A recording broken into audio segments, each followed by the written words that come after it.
Assalamualaikum warahmatullahi ta'ala wabarakatuh.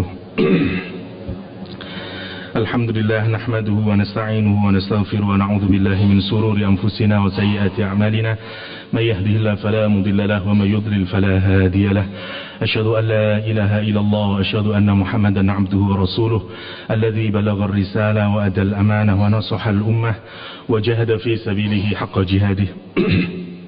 إلهي أنا الفقير في غنايا فكيف لا أكون فقيرا في فقري إلهي أنا الجهيل في علمي فكيف لا أكون جهولا في جهلي رب اشرح لي صدري ويسر لي أمري واحلل عقدة من لساني يفقه قولي اللهم ثبتنا بلا إله إلا الله اللهم ثبتنا عند الموت بلا إله إلا الله آمين اللهم آمين إخوة الإيمان أعزكم الله الحمد لله رب العالمين. Pagi hari ini insya Allah kita akan mengkaji surat At-Takatsur.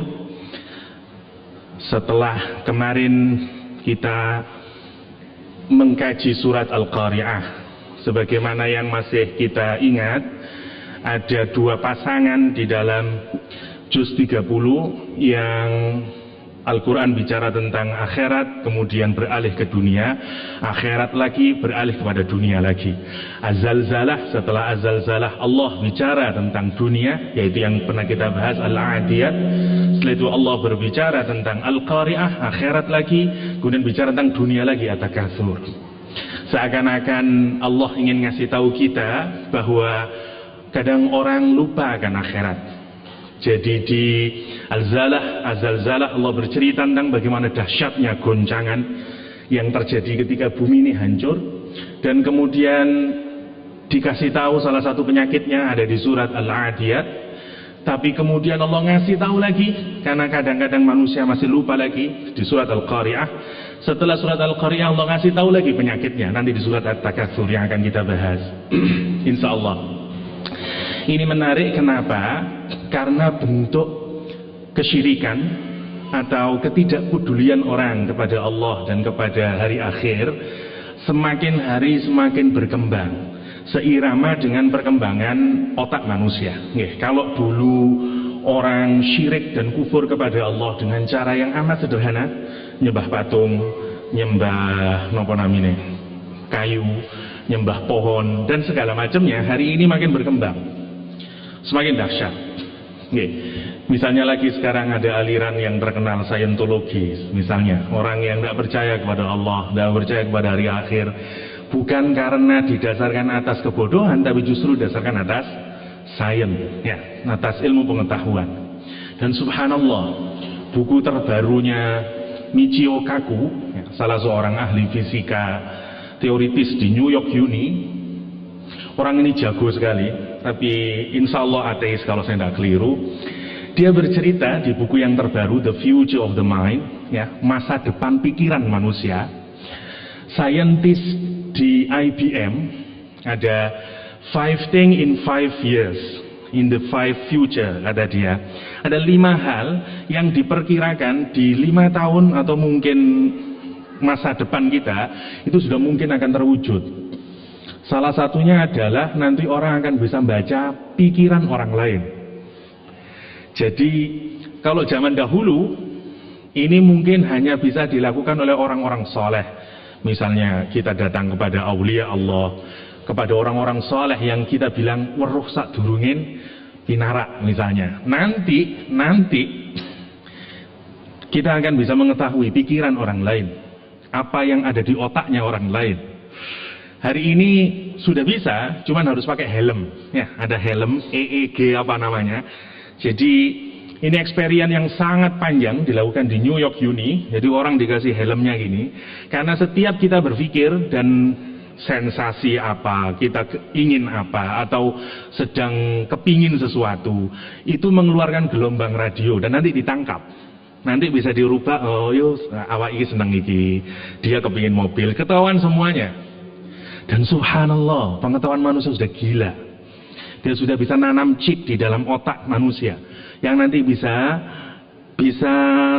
download dan bisa mentransfer. Kita kasih skill tertentu pada otaknya seseorang. Dan nanti bahkan ada istilah yang sekarang dimunculkan. Masa depan kita nanti tidak hanya kita saling tukar surat melalui media elektronik, Tapi kita tukar isi pikiran kita, namanya brain mail. Sudah bukan email, tapi brain mail. Subhanallah. Wallahu a'lam nanti kayak apa masa depan kita. Ya. Dan itu bukan sesuatu yang khayal, tapi sesuatu yang predictable menurut sains. Menurut sains.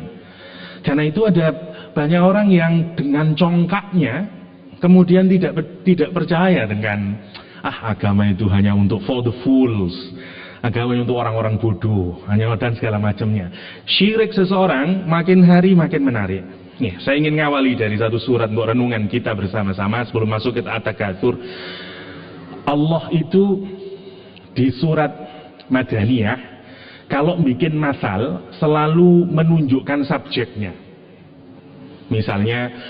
Misalnya di surat Al-Baqarah, daraballahu masalan. Ya, Allah membikin masal, perumpamaan. Apa yang ditegaskan di ayat ini dua hal. Satu, Allahnya sendiri yang bikin masal. Yang kedua, masalnya sendiri. Tapi di surat Makkiyah, misalnya di surat Al-Hajj, Allah tidak menunjukkan subjeknya. Ya ayyuhan nas, duriba masalun. Kalimatnya dibentuk pasif. Wahai manusia, dibikin perumpamaan, dibuat perumpamaan. Siapa yang bikin? Tidak dikasih tahu di ayat ini. Tentu Allah yang bikin. Cuman menarik untuk dirunkan, kenapa di Al-Baqarah Allah menggunakan jelas bentuknya aktif. Daraballahu, ada Allah daraba, Allah masalan. Di Makkiyah Allahnya dibuang tinggal doroba sama masal. Dibentuk pasif duriba masalun. Yang menarik adalah untuk kita renungin, menjadi dai, menjadi orang yang berdakwah untuk Islam, menjadi orang yang ingin berusaha mengembangkan izul Islam. Kadang-kadang kita juga harus meniru, tidak mesti kita harus dihormati orang. Kadang-kadang kita harus sembunyi. Kadang-kadang kita juga tidak diperhatikan oleh orang. Dan Allah mengambil pola itu. Ketika di Makkah, orang nggak peduli sama Rasulullah SAW. Orang benci bahkan sama Rasul, sama Allah. Dan sampai polanya Allahnya dihilangkan. Yang penting message-nya sampai. Duriba mathalun. Ya. Ini yang menarik. Kita renungkan misalnya, Allah bicara tentang kesyirikan sebelum masuk ke ayat ini. Kata Allah, ya ayuhan nas, wahai manusia, duriba mathalun fastami'u lah. Dibikin sebuah perumpamaan, maka dengarkanlah perumpamaan ini. Maksudnya perhatikanlah, be serious. Kalau Allah nyuruh ini sesuatu yang sangat menarik. Allah ingin mengasih perumpamaan kepada kita semuanya, terutama konteksnya pada kaum Quraisy pada saat itu, tentang kesyirikan, tentang orang yang mengkufuri Allah Subhanahu wa taala. Kata Allah, sesungguhnya innalladzina tad'una min dunillah, ya, atau sesungguhnya orang-orang yang musyrik kepada Allah dan segala macamnya, orang yang berbuat syirik kepada Allah, itu kata Allah seperti orang yang kharra minas sama. Ya, innalladzina tad'una min dunillah, kata Allah, sesungguhnya orang yang menyembah selain Allah, yaitu berbuat syirik, bukan yang ayat tadi itu, masal yang lain. Kata Allah, sesungguhnya orang yang menyembah selain Allah, tad'una min dunillah, Allah menggambarkan, kata Allah, la yakhluqu dzubaban walau ijtama'u lah. Mereka itu tidak bisa bikin lalat meskipun mereka semuanya berkumpul. Menarik untuk kita renungin, apa hubungannya syirik dengan laler? Kenapa Allah setelah bicara tentang syirik, orang yang menyembah selain Allah, Allah bicara tentang bikin lalat? Ini yang menarik. Kalau kita renungin, setiap orang yang menyembah selain Allah, selalu ada objek yang lain yang kita sebut sebagai objek yang dia syirikkan. Bisa berupa pohon, bisa berupa makanan, bisa berupa batu, bisa berupa lautan, bisa berupa padi, dan segala macamnya dalam sejarah. Yang menarik untuk kita renungkan adalah di semua negara hampir memiliki cara yang sama. Kalau orang mau dekat kepada saingannya Allah, quote in quote, ya, maka dia akan bikin ritual tertentu yang di dalamnya selalu ada sesajen, kasodoan, ditengger, ya. Tengger itu ceritanya adalah ada Roro Anteng ambek Joko Seger, kalau saya tidak keliru, Pangeran Seger. Dan karena itu disebut Tengger, Anteng ambek Seger. Ya. Mereka menikah, tapi lama tidak punya anak, menurut ceritanya. Kemudian dia menyembah si Gunung Bromo. Ya. Dia minta agar diberikan anak. Dan dia berjanji kalau saya punya anak nomor 25-nya nanti saya masukin ke dalam kawah Gunung Bromo sebagai rasa syukur kami. Benar punya anak ke-25 dimasukin. Dan tradisi itu diteruskan oleh orang-orang Tengger sana dengan nama kasodoan, dengan ngasih sekarang kepala kambing, kepala sapi, makanan dan segala macamnya. Selalu ada namanya makanan. Itu yang menarik. Di Banyuwangi misalnya, orang untuk bisa agar dapat ikan yang banyak, mereka ngasih sesajen ke lautan. Selalu dikaitkan. Di Bali yang telurnya sering dicuri oleh orang Jawa misalnya, di pura-pura banyak sekali makanan yang ada telurnya. Siapa yang ngambil telur? Wong Jawa, karena mereka tidak percaya sama tradisi orang Bali. Kita alih Taiwan. Di Taiwan mereka berlomba untuk menggemukkan babi, dan babi yang paling gemuk dia yang paling mendapatkan blessing dari Tuhan, kata dia, tiap tahun. Namanya the Holy Pig, babi suci di Taiwan. Di Amerika Serikat, di bawah tungku asap, kalau mereka ingin mengajarkan anak-anak mereka tentang Santa Claus, ya, dia kasih biskuit, ya, dikasih biskuit, dikasih air susu. Nanti tengah malam diminum sama ibunya. Diambil susunya dan sekarang terus dikasih hadiah. Dia bilang anaknya bangun pagi, nah susunya sudah diminum sama Santa Claus, biskuitnya sudah dimakan, dan itu hadiah untukmu. Selalu ada kaitan antara yang selain Allah dengan makanan. Dan yang subhanallahnya ini terjadi di semua wilayah. Mau di Jawa, mau di Amerika, mau dimanapun ada kayak begitu itu. Dan ini yang menarik kalau kita renungkan. Hebatnya Al-Quranul Karim membuat masal. Dan Allah, kalau kita melihat di Madian sama tempatnya Nabi Shu'aib, ya. Nanti kalau kita ngerenungin, menarik sekali bagaimana kisahnya Nabi Musa alaihissalam yang menjadi the most wanted, ya, yang perintahnya Al-Mala', pihak otoritasnya Mesir adalah bukan ditangkap tapi dibunuh di tempat, kill on the spot. Itu perintahnya. Karena itu tidak ada cara lain bagi Nabi Musa kecuali dia harus lari, pergi dari Mesir. Karena itu dia pergi ke Mesir. Dan yang dituju adalah Madian. Madian itu tempatnya Nabi Shu'aib alaihissalam, yang punya 2 orang gadis itu, ya. Yang menarik, Madian ini, coba kita renungin, Madian ini memiliki pohon yang sangat besar di Madian. Karena itu orang Madian disebut juga dengan Ashabul Aikah, ya, people of the giant tree. Orang yang menyembah pohon yang sangat gede. Bahasa kita mungkin orang yang nyembah Golkar, bukan pohon beringin maksud saya, ya. Orang yang nyembah beringin, ya. Jadi ini namanya Ashabul Aikah, Ashabul Aikah. Untuk merenungnya, dan subhanallah kalau kita renungkan, kalau jenengan nanti baca surat Asy-Syu'ara akan banyak. Wa idh qala lahum akhuhum Hud, wa idh qala lahum akhuhum Lut, wa idh qala lahum akhuhum Saleh, wa idh qala lahum akhuhum Nuh. Semuanya ada qala lahum akhuhum, qala lahum akhuhum. Begitu giliran Nabi Shu'aib, idh qala lahum Syu'aiba, akhuhumnya tidak ada. Lah, kenapa akhuhumnya tidak ada? Menarik sekali Al-Quranul Karim. Tapi di ayat yang lain, di surat yang lain, Al-Quran bilang, wa ila Madyana akhahum Syu'aiba. Loh, akhahnya keluar ketika Allah nyebut Madian. Tapi di surat Asy-Syu'ara, akhahnya dibuang oleh Allah SWT. Kenapa? Karena atasnya Allah bilang, kadzdzaba ashabul aikatil mursalin.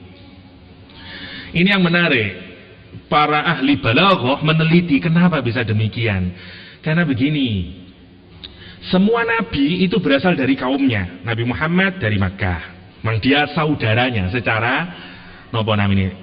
Kula lak sadure sampean sama-sama orang Jawa, padha dulur dhewe. Sak duluran rek, ibaratnya ngoten. Tapi kita tidak menganggap sesama saudara kepada orang Papua misalnya. Papua duduk dulurku ngomongnya beda misalnya. Tapi kalau kita besarkan wilayah kita, Indonesia, dia juga dulur sama kita. Ya, oke. Kalau Allah bilang Madian, Allah bilang lokasi atau bilang sesuatu yang lain. Lokasi, sama kalau saya ngomong Surabaya. Surabaya itu lokasi. Nabi Syuaib, Allah bilang, aku utus kepada Madian. Madian itu lokasi. Maka Nabi Syuaib adalah saudaranya orang-orang Madian. Karena itu Allah bilang, wa ila Madiana akhahum Syuaib. Dan kepada orang-orang Madian, aku utus saudara kalian, namanya Nabi Syuaib. Tetapi ketika Allah bilang, kadzdzaba ashabul aikatil mursalin, orang-orang penyembah pohon yang besar itu mendustakan utusan Allah. Wa qala lahum Syuaiba, dan berkata kepada mereka, orang-orang yang dijuluki Al-Quran sebagai ashabul aika, Syuaib. Kenapa kok tidak akhuhum? Karena sekarang Al-Quran mensifati orang-orang Madian dengan agamanya. Dan secara agama Nabi Syuaib dulur apa enggak? Mboten dulur, karena yang satu muslim, yang satu menyembah pohon. Dan Al-Quran itu jeli ngoten niku. Subhanallah, kalau jenengan pikir-pikir kok yo bisa ya Al-Quran kayak begitu itu. Saya kasih satu lagi untuk pemanasan nih. Misalnya, dzalikal kitab, alif lam mim, dzalikal kitabul la raiba fi. Kata dzalika namanya isim isyarah lil ba'id. Kata petunjuk untuk sesuatu yang jauh. Oke. Memang bisa diterjemahkan dengan ini untuk memfungsikan bahwa dia menunjukkan sakralitas, karena sesuatu yang sangat agung itu bisa menggunakan dzalika dalam bahasa Arab. Tetapi tetap saja makna dzalika adalah sesuatu yang jauh. Oke. Dzalikal kitab berarti kitab yang jauh. Kenapa kok disebut kitab yang jauh? Ada lagi di dalam Al-Quran, kalau Al-Quran menggunakan kata Quran selalu pakai hada. Inna hadal Quran. Tidak ada dzalikal Quran. Kalau kitab, dzalikal kitab. Kalau Quran, hadal Quran. Kenapa? Menariknya, kata kitab, kitab itu berasal dari kataba, artinya menulis. Kataba yaktubu kitaban. Al-Quran waktu turun, saya sering bicara dengan ini, tidak berupa tulisan, tapi berupa MP3. Kalau Al-Quran bilang kitab, berarti kitab yang sudah utuh. Nggih, satu buku utuh.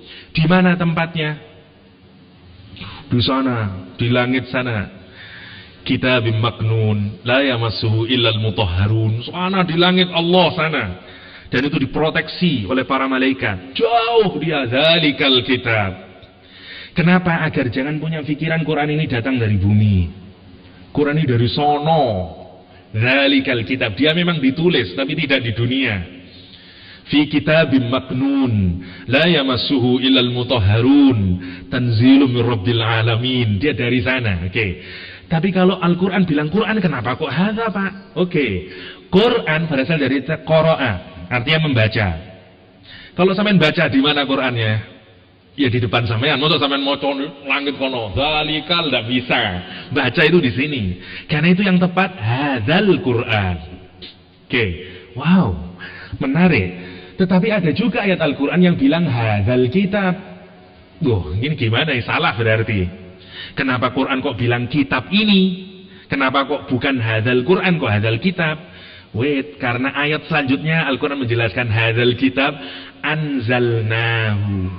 Kitab ini yang sekarang sudah jadi kitab diturunkan oleh Allah Subhanahu wa taala. Jadi meskipun Al-Quran menggunakan hadzal kitab, tetap pikiran kita tetap dia bukan kitab yang diproduksi oleh Gramedia, Syamil atau yang lain, bukan.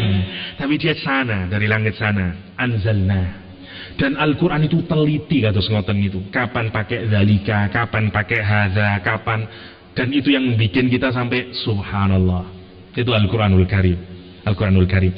Saya singkat lagi, Al-Quran bilang semua manusia kalau berkumpul tidak akan bisa menciptakan satu ekor lalat pun.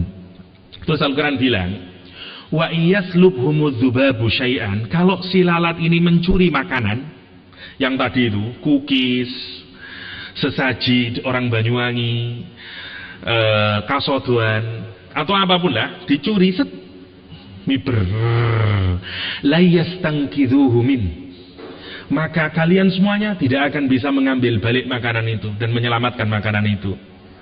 SBY kalau melakukan itu, meskipun dia punya ribuan tentara, kalau misalnya makanan dicuri, tidak bisa. Mau ngerain Kopassus gimana?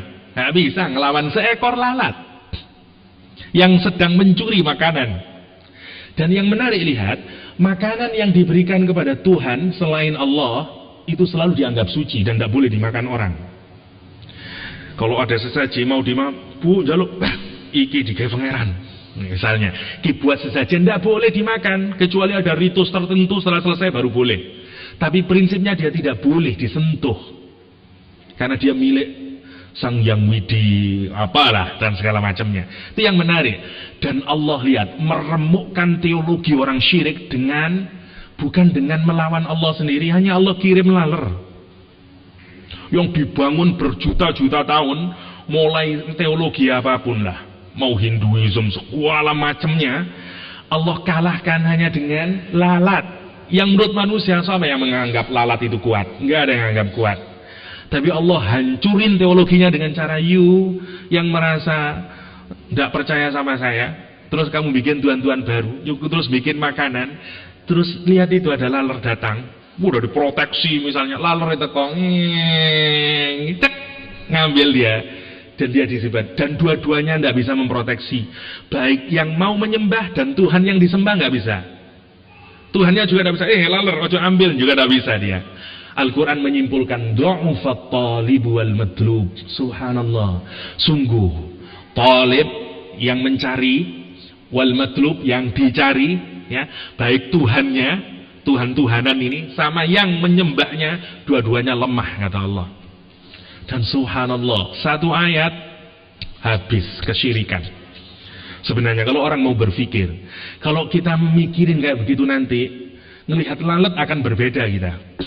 Lihat lalat nanti, du'ufat talib wal matlub, ya. Jadi kayak begitu. Ini yang menarik untuk kita renungin. Itu yang hebatnya Al-Quranul Karim, hebatnya Al-Quranul Karim, ya. Oke, sekarang kita masuk ke At-Takatsur.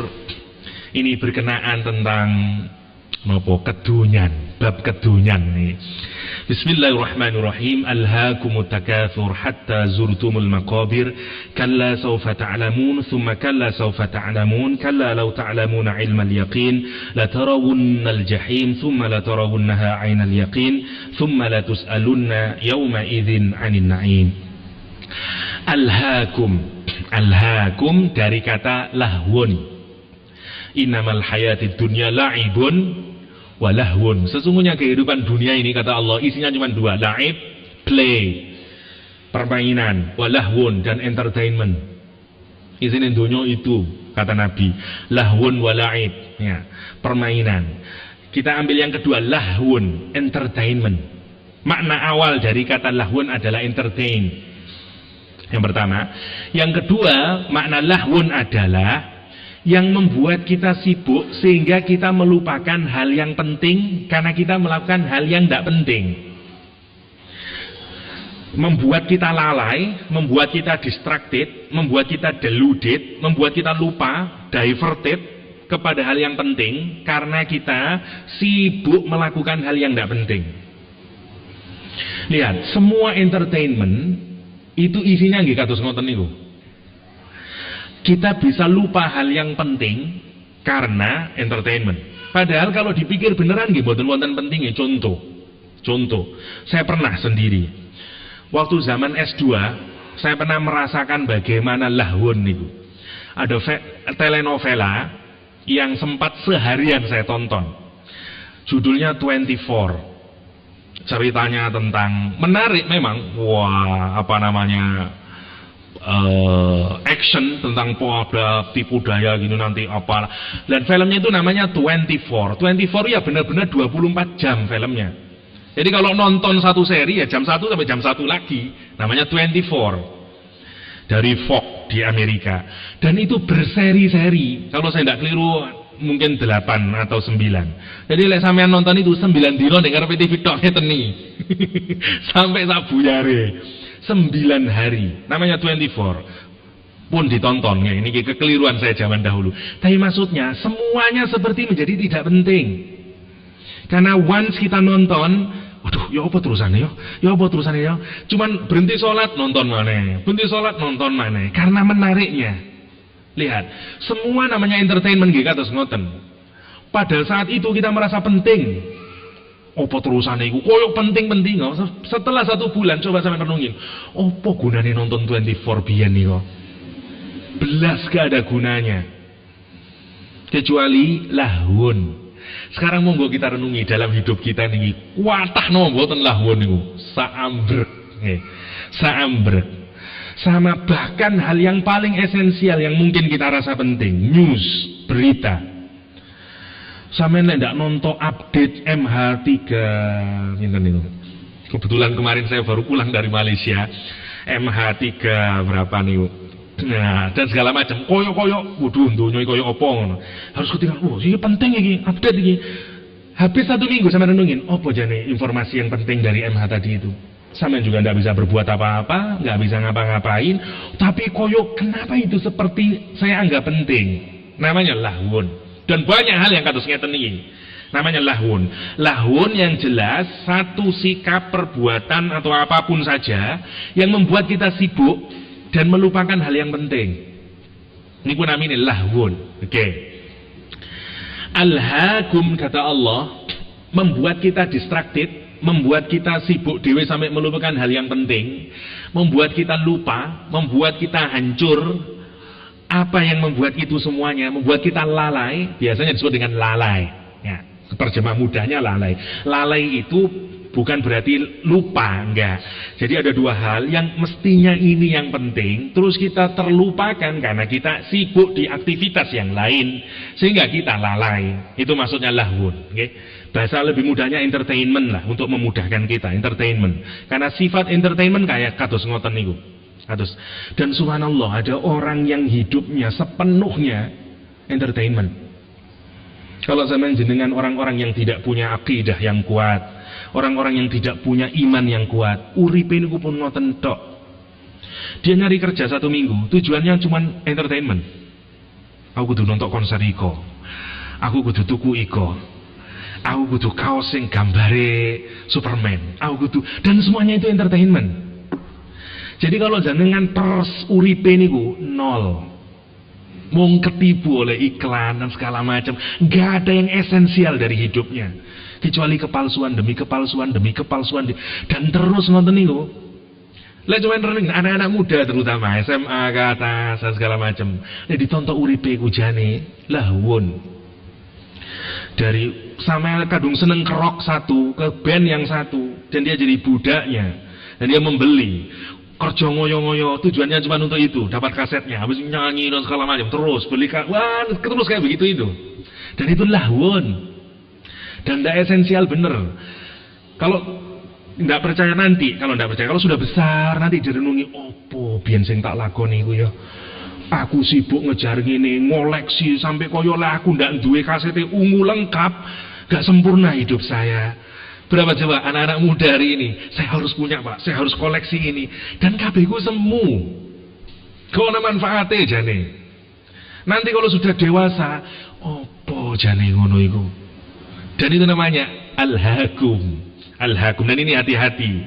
Islam mengajak kita untuk berpikir dalam, untuk mencari yang esensial, untuk mencari yang entertainment. Ini yang menarik. Oke. Dan Al-Quran sekarang bicara tentang apa yang menipu kita. Apa yang melalaikan kita? At-takatsur. At-takatsur dari wazan tafa'ala. Di dalamnya ada makna saling, resipokal artinya, resiprokal ya. Ada makna saling. Oke. Ada banyak maknanya di kalangan tafsir, saya singkat saja. Yang pertama, makna dari takatsur, takatsur dari kata kasroh atau kathil, artinya banyak, plenty, a lot, namanya takatsur. Banyak-banyakan dalam hal apa? Nanti tidak disebut juga oleh Al-Quran. Yang pertama maknanya dari kata takatsur itu keinginan. Kita kompetisi, kita saling terus menerus ingin lagi. Desire kita yang terus menerus takatsur. Kita ingin membanyakkan keinginan lagi, ingin lagi. Kados ngoten. Wis duwe napa namine mobil jenis A, ngetok koncone kepingin maneh, kepingin lagi. Wis duwe napa pun bojo nggih, bahaya wonten bojo kula nggih. Misalnya, dan selalu kayak begitu itu. Terus akan kayak gitu. Namanya desire. Setiap orang punya kados ngoten niku. Dan kalau kita kemudian kepingin ngoten niku terus desire lagi, ingin lagi, once more, terus nanti alhaqum. Kita akan dilupakan untuk mencari yang hakikat dari hidup ini. Nanti yang menarik, dilupakan dari apa, Pak? Dilalaikan dari apa, mboten wonten. Ini menariknya kalimat ini. Di ayat yang lain, ya ayyuhalladzina amanu la tulhikum amwalukum wa auladukum an dzikrillah. Ada jawabannya. Orang-orang beriman, jangan melalaikan kalian dua hal di ayat ini. Anak-anakmu dan hartamu. Melalaikan dari apa? Ada jawabannya. An dzikrillah, dari mengingat Allah. Di ayat ini nggak ada annya. Alhaakum at-takatsur, melalaikan kalian at-takatsur, bermega-megaan, banyak-banyakan. Pertanyaan yang pertama, melalaikan dari apa? Tidak disebut. Banyak-banyakan apa? Tidak disebut oleh Al-Quran. Kalau ini dalam ilmu bayan, kalau sesuatu dibiarkan terbuka oleh Al-Quran, maka maknanya juga terbuka. Kita nanti banyak-banyakan dalam hal apa? Bisa macam-macam, bisa anak. Makanya maknanya bisa banyak nanti ditafsir. Kenapa? Karena tidak dibatasin. Itu yang menarik. Kita belum membahas al-hakumnya, melalaikan dari apanya belum. Kita takatsur dulu. Satu, jadi takatsur itu banyak-banyakan keinginan. Kepingin terus daruk marinin itu. Yang pertama. Kalau sudah bangga-banggaan kepinginan, ya, kepingin ini, terus kayak gitu. Yang kedua, yang dimaksud dengan takatsur setelah punya rasa ingin yang tidak habis-habis dan kompetisi satu sama lain. Yang kedua, setelah keinginan terus kompetisi satu sama lain. Kon apa? Aku udah iso ngene, kenapa? Itu namanya kompetisi, saling kompetisi di antara orang. Dalam hal dunia, dalam hal anak, dalam hal jabatan, dalam hal nopo mawon, urusan dunia. Yang kedua. Yang ketiga, sebagaimana Imam Syaukani, Imam Biqai, at-tafakhur. Tafakhur itu sombong-sombongan, keren-kerenan. Kalau masih ingat, kalau beli HP baru, HP mau apa? Oh ini loh, ini rek S4, S3, alah misalnya, gitu. Dan itu terus tafakhur, kita bangga-banggaan. Dan meskipun kadang kita tidak nyebut, orang tidak tanya, dan kita akan bangga. Ada tamu ke rumah kita. Alhamdulillah, yuga kula enggak lulus dugi Inggris. Sing takok lho sapa? Tafakhur. Dan kita enggak sadar itu. Dan sekarang terus kayak ngono itu. Anak kula alhamdulillah dugi Madinah. Sing nomor loro niku mobil kula sik 2 bulan yang lalu saya beli, Pak. Dan segala macam. Orang tafakhur dan kompetisi. Dan yang makna terakhir keempat adalah semua orang kepingin lebih lagi, kepingin banyak lagi, kepingin lebih banyak lagi, kepingin lebih banyak lagi dalam jumlah. Itu kalau kita tafsir minimal ada 4 makna dari kata takatsur. 1, keinginan yang bertambah. Yang kedua, kompetisi yang muncul karena orang sekarang kalau desire kita ingin dewe-dewe. Tidak ada di antara kita yang tidak punya desire kepingin lebih dalam hal apapun. Meskipun duwe klambi sak lemari sampean sik kepingin. Ya. Kata Rasulullah, hatta kalau kita punya 2 gunung emas, sik njaluk yang ketiga. Ya, gunung emas itu sik njaluk yang ketiga. Itu yang menarik dari diri kita. Desire. Yang pertama, banyak-banyakan desire. Yang kedua, kompetisi. Terus tonggo duwe iki ana gini. Dan di Indonesia itu paling kelihatan sekali kompetisi itu di kantor, apik blas ya iramanya, kompetisi yang kedua. Yang ketiga sebagaimana tadi tafakhur, bangga-banggaan kalau sudah punya. Baik anak bisa bangga-banggaan, anak saya harus dapat ini. Anak bisa menjadi objek kebanggaan kita. Anakmu sekolah di endi? Dan bukan banyak-banyakan anak, maknanya tidak hanya banyak-banyakan anak. Anakmu piro telu, wah kemudian papat. Bukan hanya gitu saja maknanya. Tafakhur bil aulad maksudnya kita berbangga diri melalui anak kita. Bangga-banggaan. Anak sampean di SMA berapa? SMA 9 Pak. Anak saya alhamdulillah di SMA 5. Tapi tujuannya bukan alhamdulillah, itu bangga-banggaan sama dia. Tafakhur. Dan kayak begitu itu nanti melupakan kita kepada Al-Hakum itu nanti. Oke. Itu yang terakhir, kita pingin jumlahnya yang lebih banyak. Dan sekali lagi, dari takatsur mengandung 4 makna. Keinginan yang terus bertambah, kompetisi yang terjadi, dan kemudian berbangga-bangga kalau kita punya, dan keinginan dalam jumlah yang lebih banyak lagi. Dan itu semuanya terkandung dalam kata at-takatsur.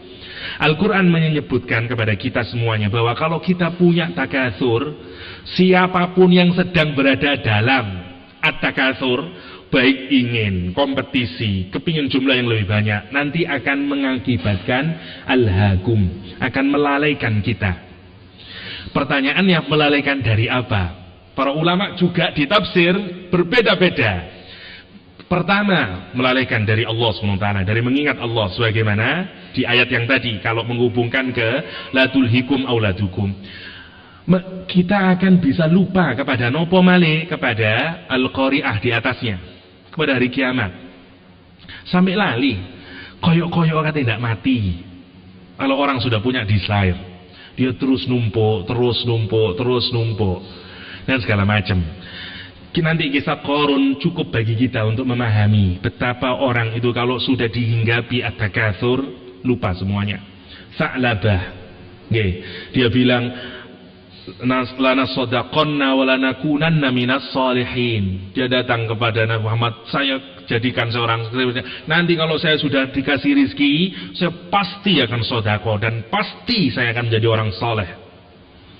Tapi kalau orang sudah punya desire, terus kepingin lagi, al-hakum. Satu, orang bisa lupa akan akhirat, orang bisa lupa akan Allah, orang akan lupa bahkan akan ada the knocking sound, ya, al-qari'ah, sebagaimana ayat sebelumnya. Semuanya akan lupa akan dirinya sendiri bahkan. Untuk apa sih sebenarnya saya hidup? Orang bisa lupa, karena dia sudah menjadi budak dari keinginannya. Dia jadi budak dari kompetisi. Dan tidak ada bahagianya orang yang kayak begini ini. Karena capek. Dia capek. Namanya takatsur. Bahkan yang menarik, Allah menyebutkan di ayat ini, maknanya bisa dua. Hatta zurtumul maqabir. Makna yang pertama adalah, sampai ketika mereka menziarahi kubur, mereka juga berbangga-banggahan terhadap kuburan nenek moyangnya. Yang menarik. Bapakku ini biar ini kon sapa? Rebutan, tetap hatta di kuburan, dia lupa kalau dia nanti akan dikubur. Subhanallah. Karena salah satu asbab nuzul dari ayat ini adalah ada 2 kabilah di Arab yang saling bangga-banggaan terus. Hatta kalau dia ke kuburan dia saling berbangga-banggaan. Bambamu sapa biyen? Kulo bambaku, kulo wah. Sampai kuburan dibanggakno. Subhanallah. Kalau orang sudah punya at-takatsur. Makna yang kedua adalah hatta zurtumul maqabir. Takatsur kita itu hanya akan bisa berhenti kapan?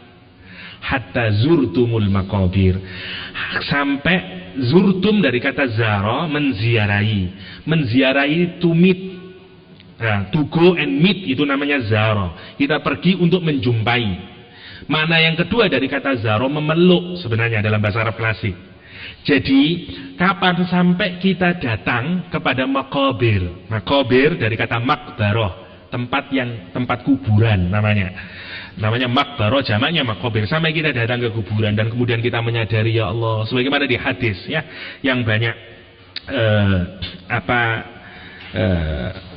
sebagaimana misalnya yaqulu ibnu Adam mali, misalnya kata Rasulullah SAW, anak cucu Adam berkata hartaku, fahlaka min malika illa ma akalta fafnaita, kata Rasulullah SAW. Sesungguhnya tidak ada dari harta anak cucu Adam ini, kecuali apa yang dia makan dan kemudian habis. Au labista fablaita, atau yang Anda kenakan dan kemudian nanti hancur. Au tasaddaqta fa amdaita, atau yang kita makan, kita habisin, kita spend dan kemudian habis. Sebenarnya itu saja harta kita. Yang lain itu kan cuma tipuan sebenarnya. Rekening bank kita belum tentu menjadi harta kita masih.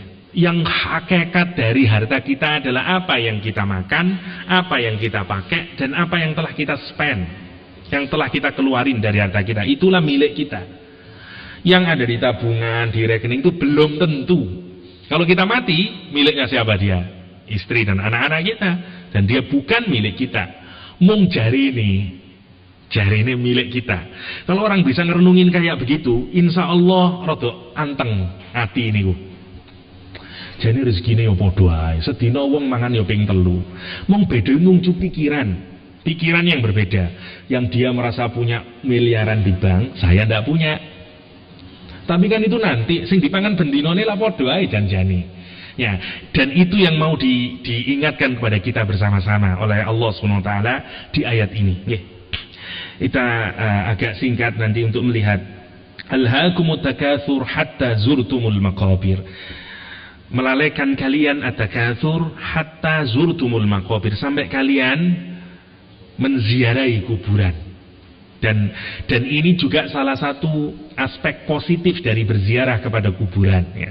Karena nanti mengingatkan masa depan kita, final destination kita, ya. Karena sebenarnya setiap orang itu sedang berjalan. Ketika Umar bin Khattab menangisi Rasulullah SAW yang kelihatan bulir-bulirnya itu dan sedih, apa jawaban Rasul? Mali walid dunya illa karakib. Aku dan dunia ini hanyalah seperti a traveler, seperti seorang yang berjalan, ya.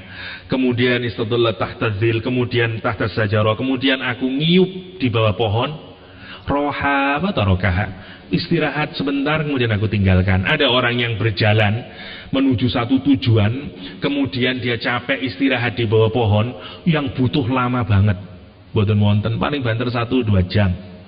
Saya kalau nyetir nyantuk bener, tidur 10 menit sudah cukup.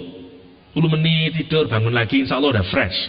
Dan itu yang disebut dengan dunia, kata Rasulullah. Dunia pun ngoten tok niku. Sama dengan orang Jawa bilang, urip mung mampir ngombe. Transit. Oke. Tujuan akhir dalam bahasa Al-Quran namanya ma'aba. Final destination kita. Kita ini sejak dilahirkan sedang berjalan menuju final destination, ya. Jadi terus berjalan di dunia itu satu station di mana kita harus istirahat sebentar lah. Kita hidup di dunia ini sebentar. Sebagaimana kata Rasulullah, nanti kita menuju ma'aba.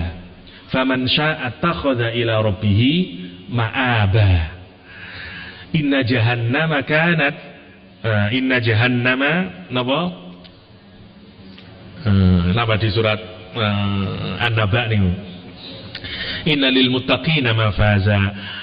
Inna jahannama kanat mirsada lit-taghina ma'aba. Lihat, ma'aba. Bagi orang taghin, ya, bagi orang yang taghut, final destination-nya jahannam. Karena kita sedang meniti ke sana. Sedang meniti menuju rumah terakhir kita. Dan itu yang sering kita lupain. Yang sering kita lupakan. Dan itu peringatan. Mari sekarang kita renungkan kembali kisah Qarun sebelum kita lanjutin, karena berkenaan dengan takatsur.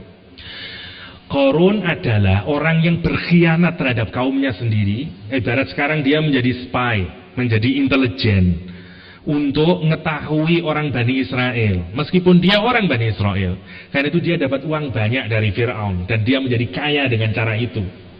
Kalau zaman sekarang mungkin seperti Intel kalau zaman sekarang. Dan itu kerjaannya Qarun. Inna Qaruna kana min qaumi Musa fabagha alaihim. Dia rebel. Dia bughot terhadap kaumnya. Oke. Wa ataina, dan Allah kemudian ngasih minal kunuz. Dia kasih harta yang banyak. Kemudian pelan-pelan, karena makin kaya, saya pernah omongin ini, kita jelasin lagi untuk memudahkan. Karena dia makin kaya, kemudian dia menjadi trendsetter. Setiap orang yang kaya, rumahnya beda dengan rumahnya orang lain. Dia punya pembantu yang banyak berbeda dengan orang yang lain. Pakaiannya berbeda dengan yang lain. Dan sesuatu yang berbeda selalu menarik perhatian orang lain. Karena itu dia menjadi center. Orang melihat Korun. Dan orang-orang yang baik nasihati Korun. Yang direkam dalam Al-Quran. Nasihatnya ini yang penting kita renungkan. Dia bilang yang pertama, la tafrah inallaha la yuhibbul farihin. Kita pernah bahas kemarin, jangan Korun kamu merasa bahagia. Kamu sangat bahagia karena kamu dapat harta. Dapat ini bayar lagi, dapat takatsur lagi, bahagia lagi. Yang pertama, kita di kemarin sudah bahas itu.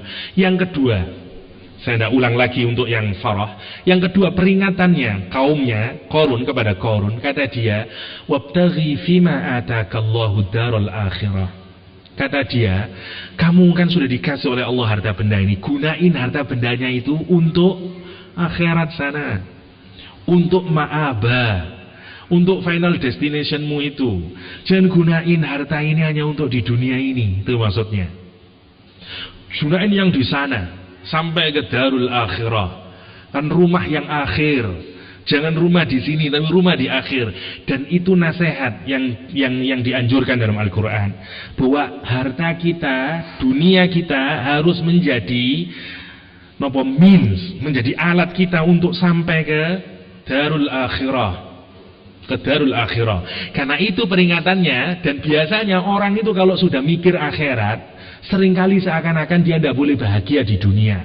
Seringkali ada banyak kekeliruan. Misalnya kalau saya sudah menjadi aktivis Islam, saya tidak boleh lagi berarti berduaan sama istri, ngobrol sama anak-anak, buatin kata ngoten. Atau kalau saya sudah misalnya nanti serius urusan akhirat, seakan-akan saya sudah lupa lagi sama urusan dunia. Itu yang mau dikasih nasihatin oleh Al-Quran. Karena itu ada kalimat wala tansa nasibaka minad dunya. Jadi maunya, purpose dari harta benda yang kita miliki itu untuk ke akhirat. Itu tujuan utama. Jangan dibalik, ayat ini seringkali dipelintirin seakan-akan yo ojo akhirat tok ngono, seimbang urip iku. Yo nyang yo maksiat, yo ibadah. Seakan-akan kayak gitu nanti terjemahannya. Sama sekali mboten ngonten maksudnya. Memang jangan ngasih contoh.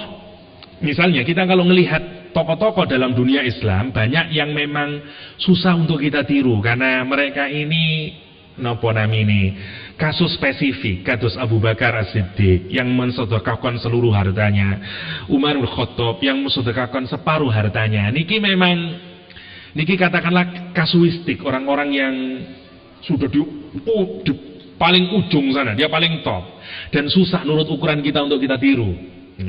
Tapi ratusan sahabat yang juga sedekah tapi tetap hidup normal, tidak seperti Abu Bakar As-Siddiq. Mboten napa-napa lek sampean saged kados Abu Bakar, nggih. Moro nggih. Maksudnya kalau kita hanya ngajarin orang dengan polanya Abu Bakar, mboten urip umat niki, sumpek mangke. Waduh, wis elek awak iki ndak mungkin asos. Nanti tidak ada yang sedekah. Sahabat tidak semuanya seperti Abu Bakar. Ada yang berdoa saja, yang karena dia punya harta. Ada yang sedekahnya tidak seperti Abu Bakar. Memang tetap harus itu yang menjadi tujuan kita. Tetapi sekali lagi kita juga harus tahu bahwa ada banyak sahabat Nabi yang tidak seperti Abu Bakar. Ya, kalau kita harus semua seperti Abu Bakar, mboten saged. Niku kados apa ya, the best example. Jangankan Abu Bakar, Abdurrahman bin Auf aja kita sudah mumet mikirnya. Kok yo bisa ada orang semacam itu? Coba saya ceritakan satu kisah tentang Abdurrahman bin Auf. Walamma akhadha ar-Rasul salawatullahi alaihi yu'akhi bainal muhajirin wal ansar, akha bainahu wa bain Sa'id bin Rabi' al-Ansari radhiyallahu an. Kelamaan kalau yang ini sebentar.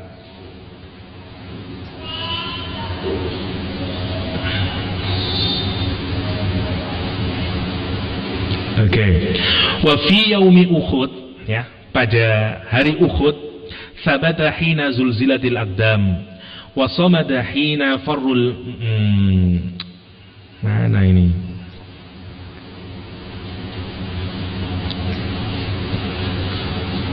Sebentar.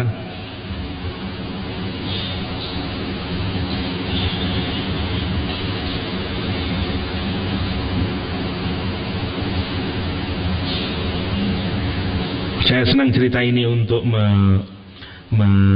encourage kita. Wa fi dzata yaumin, pada suatu hari, qadimat airu Abdurrahman bin Auf alal Madinah. Datanglah apa namanya niki, untanya atau kafilah dagangnya Abdurrahman bin Auf ke Madinah. Wa kanat muallifatan min 700 rahilah, dan jumlahnya itu ada 700 unta beserta dagangannya dari Syam ke Madinah.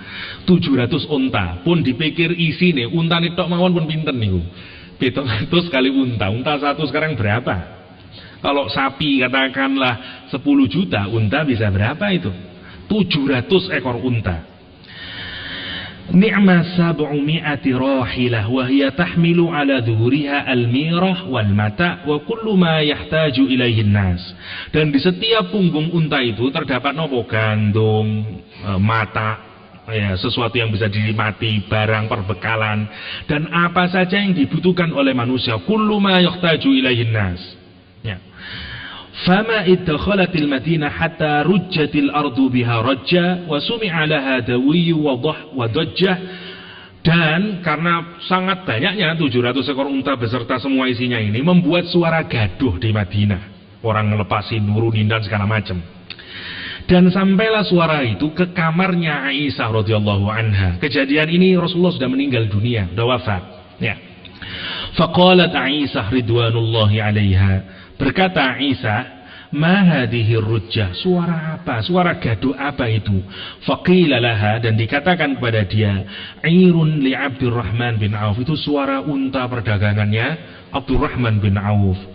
700 naqatin tahmilul burru wad daqiq wat ta'am. Ada 700 unta ya Ummul Mukminin, kata dia, yang sedang mengus gandum dan serta berbekalannya.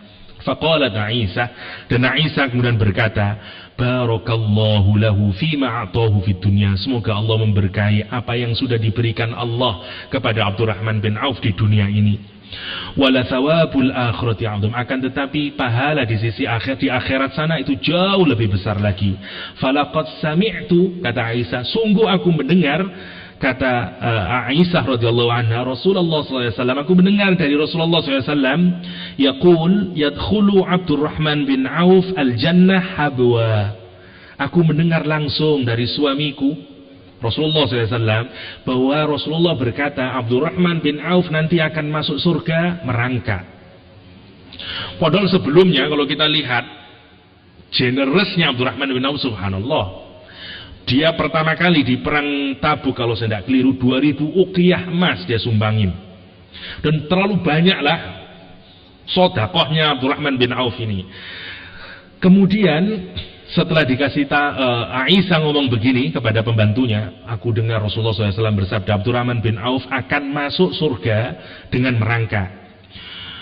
Wa qabla an tabrukan nuq kana al-Bashir yanqulu ila Abdurrahman bin Auf maqalata Ummul Mukminin, dan Bashir mendatangi Abdurrahman bin Auf menceritakan omongannya Aisyah, ya, bahwa Aisyah mendengar hadis Rasulullah SAW Abdurrahman bin Auf masuk surga dengan merangkak. Fama in lamasat hadhil bisyarah sam'ahu hatta tara musri'an ila Aisyah. Tak selang beberapa lama kemudian, karena mendapatkan bisyarah yang bahagia ini, Abdurrahman bin Auf segera menemui ibu Aisyah radhiyallahu an. Ya ummah, wahai ibu, anti sami'ti dzalika min Rasulillah? Apakah engkau mendengar langsung dari Rasulullah SAW bahwa aku masuk surga dengan merangkak? Kata Aisyah, qalat na'am, iya. Fastatara farhan, dan sangat bahagia Abdurrahman bin Auf. Wa qala la in istata'tu la adkhulannaha qa'ima. Sungguh wahai ibu, aku sangat ingin masuk surga dengan bisa berjalan. Usyiduka ya ummah, saksikan wahai ibu, anna hadhil 'ir jami'aha bi ahmaliha wa aqtabiha wa ahlasiha fi sabilillah. Saksikanlah wahai ibu, sesungguhnya 700 ekor unta ini beserta perbegalannya, gandumnya, makanannya, dan semuanya, semua aku sedekahkan fi sabilillah. Subhanallah. Jangan mikir isinya aja, untanya saja udah mumet kita mikirnya itu. 700 unta kali berapa itu dia sedekahin? Abdurrahman bin Auf. Lah, orang yang kayak begini yang tidak takasur. Yang apa? Yang sebagaimana di ayat tadi itu, wabtaghi fima atakallahu darul akhirah. Carilah darul akhirah. Dengan apa? Dengan apa yang telah Allah berikan kepadamu. Itu nasihatnya kepada Qarun. Hei Qarun, wabtaghi, kamu jangan bersenang-senang aja dengan hartamu, dan you mendapatkan kebahagiaan hanya karena dapat harta lagi, dapat kesenangan lagi. No, wabtaghi ad-darul akhirah. Carilah darul akhirah itu dengan hartamu. Fima atakallah. Lah, orang kadang kalau sudah kayak begitu lupa sama urusan dunia. Seakan-akan kalau orang ngejar akhirat, dia tidak boleh ngurusin dunia lagi. Tidak, dan itu tidak benar dalam etika Islam. Ada orang yang berdakwah keluar, lupa sama keluarganya, dan itu juga tidak benar. Tidak boleh, dia harus tetap ingat. Dia proporsinya harus tetap. Wala tansa, tapi jangan lupakan nasibaka, portion, bagian kewajibanmu urusan di dunia. Minat dunia. Jangan lupa, masih tetap ada bagian untuk istri, bagian untuk anak, dan segala macam. Itu yang harus direnungin. Tapi tujuan goal tetap darul akhirah. Wala dan jangan berbuat kerusakan di muka bumi. Innallaha la yuhibbul mufsidin. Itu peringatan dari kaumnya terhadap Qarun. Dan sekian banyak kita mendapati apakah Qarun melakukan hal itu? Tidak. Kenapa? Karena dia competing terus, more and more and more. Kita lanjutin agak singkat. Hatta zurtumul maqabir kalla sawfa ta'lamun. No, kata Allah, for sure, pasti, sama sekali itu tidak benar. Kalla sawfa ta'lamun. Sebentar lagi, dalam waktu yang tidak lama, cepat kata Al-Quran, kamu akan mengetahui. Mengetahui apa? Ini yang menarik. Kita lanjutin. Summa kalla sawfa ta'lamu. More dan lebih. Kemudian lagi, ya, jangan begitu. Itu semuanya tidak benar. Kalla kata Al-Quran Karim. No, sawfa ta'lamu. Sebentar saja kamu akan tahu. Orang kalau melupakan akhirat, ya, karena deluded, karena distracted dengan urusan dunia, dia lupa. Al-Quran mengingatkan, jangan sekali-kali begitu. Nanti kamu akan tahu. Kata Al-Quranul Karim, kalla law ta'lamuna ilmal yaqin. Sekali-kali tidak benar begitu itu.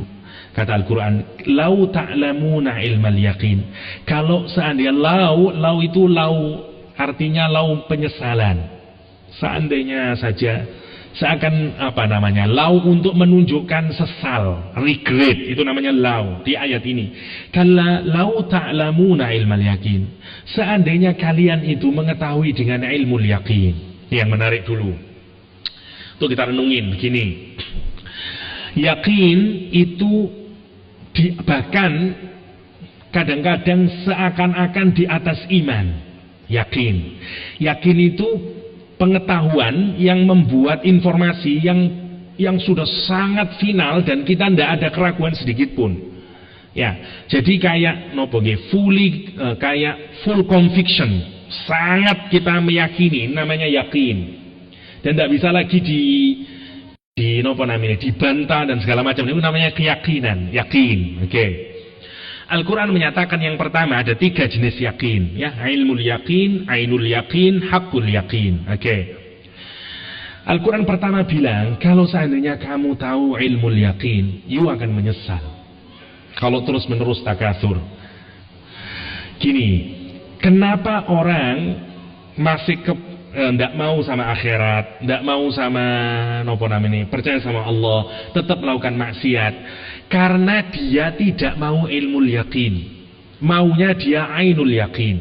Lihat umatnya Yahudi dulu, lau narallaha jahratan, kalau seandainya kami ini bisa melihat Allah secara langsung, mana sih akhirat itu, mana sih dunia ini, mana sih surga neraka itu sih, mana sih Allah itu. Karena dia tidak percaya dengan ilmu, dia maunya percaya dengan ain.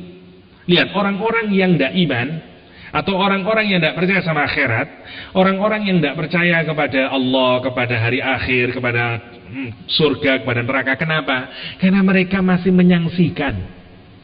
Coba kalau mereka tahu beneran, dengan ainnya, mereka pasti yakin. Dan itu yang dituntut dari agama. Orang barat semuanya ateis, kenapa? Mana buktinya? Kita tidak pernah melihat ada Allah, ada surga dan neraka. Jadi ainul yakin. Oke. Yang menarik untuk kita renungin, bedanya manusia sama binatang adalah binatang itu hanya bisa berpikir kalau pakai ainul yakin.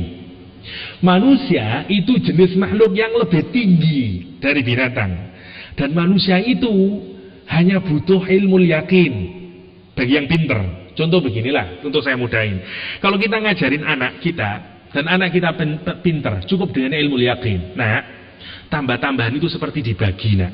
Ditambahkan. Jadi misalnya nak ya, misalnya ada satu rumah, terus ditambah satu rumah lagi. Jumlahnya ada berapa? Ada 2, udah cukup. Namanya ilmu yakin. Tapi kalau anaknya bebel, sampean bawa, iki lone gelas, pakai ainul yakin. Gelas iki le ditambah mana gelas mana. Loh, saiki piro le hitungan 1, 2 lah. Itu namanya ainul yakin. Ainul yakin sebenarnya diarahkan kepada binatang. Binatang itu hanya bisa bergerak, hanya bisa menerima sesuatu yang bisa kita lihat. Bahkan kalau mau ngajarin kayak begitu, masih ingat misalnya di psikologi ada anjing Pavlov ya, yang dikasih lampu, dikasih makanan, dihidupin bareng, set, anjingnya karena ada makanan, terus dikasih tiap hari. Tidak bisa anjing itu mau nyadarin nanti kalau ada lampu berarti diajarin anjing golek lampu ning ngurip ono panganan. Tidak bisa. Dia harus dipraktekin dua-duanya. Lampu dihidupin dikasih makanan, lampu dihidupin dikasih makanan, lampu dihidupin dikasih makanan, berulang kali. Baru begitu ada lampu dia sudah menjulurin lidahnya. Dia baru nyadar apa? Saya mau dikasih makanan. Dia baru menerima setelah apa? Setelah ainul yakin. Manusia, bedanya kita dengan hewan adalah kita ini makhluk yang jauh lebih hebat dari hewan. Karena kita dikaruniai otak, karena kita dikaruniai hati oleh Allah SWT. Yang mestinya dengan ilmu yakin sudah cukup kita menyadari adanya Allah, adanya akhirat. Yang menarik, orang-orang yang merasa sok pinter itu, ternyata di dalam kajian keagamaan justru mereka yang merendahkan dirinya hanya seperti binatang. Orang-orang yang bilang, mana buktiin kalau memang ada Allah? Justru ini binatang tak menungso kira-kira. Kalau binatang pakai ainul yakin, tapi kalau manusia pakai ini. Bukankah sekian banyak? Ada cerita asli di Melbourne, orang Kristen yang dikasih Quran, dia mulai tertarik, tapi belum yakin benar. Kemudian dia bilang, malam harinya itu di Ramadan, dia bilang, ya Allah, kalau memang Islam itu benar, tolong nanti kalau saya bangun tidur atau dalam mimpi atau apapun lah, kasih saya mukjizatmu. Karena di Kristen itu biasanya banyak orang masuk Kristen karena dia mukjizat. Untuk apalah, sembuh apalah dan segala macamnya itu. Dia kepingin dapat sign of God. Oke. Dia sudah sebenarnya mulai yakin sama Islam, tapi dia butuh keyakinan ainul yakin. Sudah membaca Quran, ada benernya dan segala macam kata dia. Udah yakin, cuman belum dia masuk ke dalam agama Islam karena dia kepingin ainul yakin. Udah tidur, bangun tidur dia cari nggak ada apa-apa. Terus dia keluar, dia ngelihat langit, dia macam-macam, dia nangis. Dan kuasa Islamnya dia, how stupid I am, kata dia. Betapa bodohnya saya. Bukankah langit itu tanda Allah? Bukankah seluruh alam semesta ini tanda Allah? Kenapa aku masih mau mencari lagi tanda Allah, ayat Allah, kata dia. Dan sejak itu dia masuk Islam. Ini yang menarik. Orang yang pandai di seluruh dunia ini semuanya ilmu yakin. Semuanya mendatangkan ilmu. Itu yang pertama. Oke. Allah menyatakan kepada kita, kalau orang menggunakan otaknya, dia akan mendapatkan ilmu yakin. Yang pertama, pemahaman yang mengantarkan dia bahwa takatsur menghancurkan kita. Takatsur membuat orang lupa sama akhirat. Takatsur membuat lupa orang kepada Allah dan ila akhirih. Oke. Yang menarik pertanyaannya, apakah ilmu yakin itu? Di dalam tafsir Jumhur ulama biasanya, jumhur mufassirin menafsirin al-yaqin, misalnya Imam Qatadah menafsiri al-yaqin bimakna al-maut, mati. Kenapa? Karena tidak ada yang melebihi keyakinan di dunia ini melebihi mati. Sampeyan mboten yakin benjing urip napa mboten sak pinten keyakinane. Apakah besok saya masih hidup ya? Insya Allah nggih, tapi nggih kula mboten pasti bisa meyakinkan. Nggih. Sampean apakah pasti meyakini bahwa besok mboten kiamat? Nggih mboten pasti. Tapi apakah sampean tidak yakin bahwa sampean akan mati? Mboten wonten sing jawab saya tidak yakin, saya tidak mati Ustaz. Tidak ada. Semua orang yakin kalau dia mati.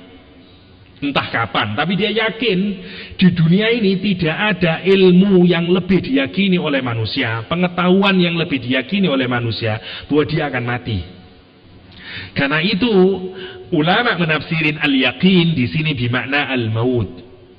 Kalau orang mau merenungi bahwa dia akan mati, sebenarnya sudah cukup dia kembali kepada Allah.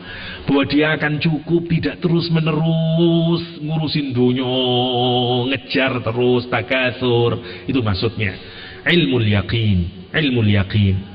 Tapi subhanallah, meskipun orang sadar bahwa dia akan mati dan ke kuburan, apakah tidak ada orang yang tetap takasur?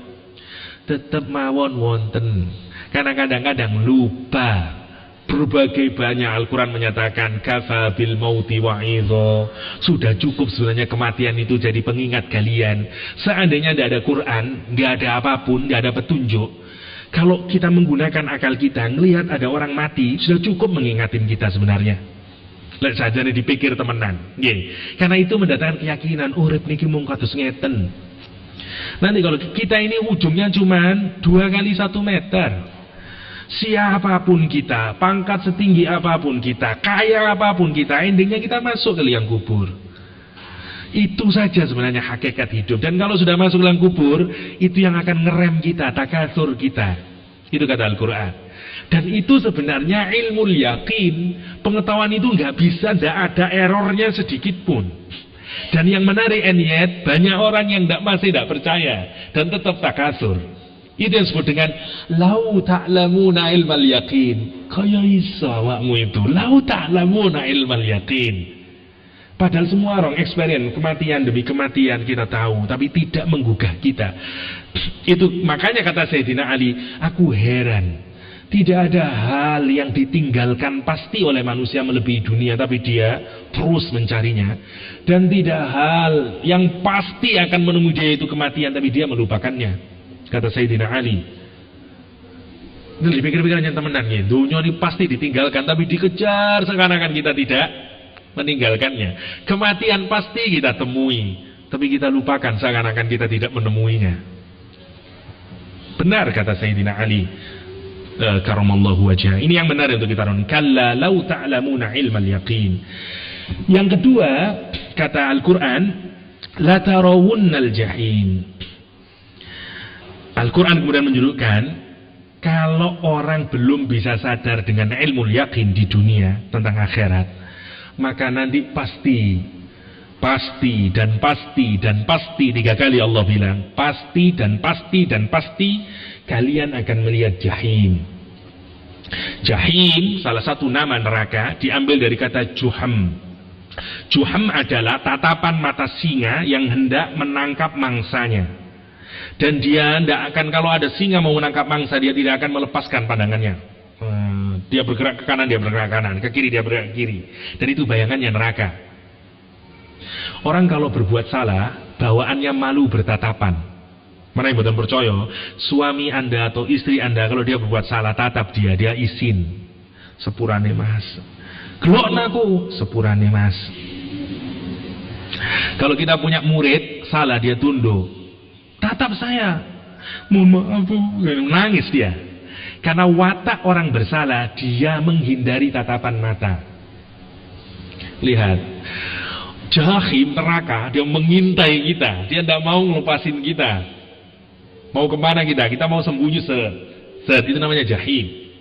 Jahannam disifatin juga dalam Al-Quran mirsada.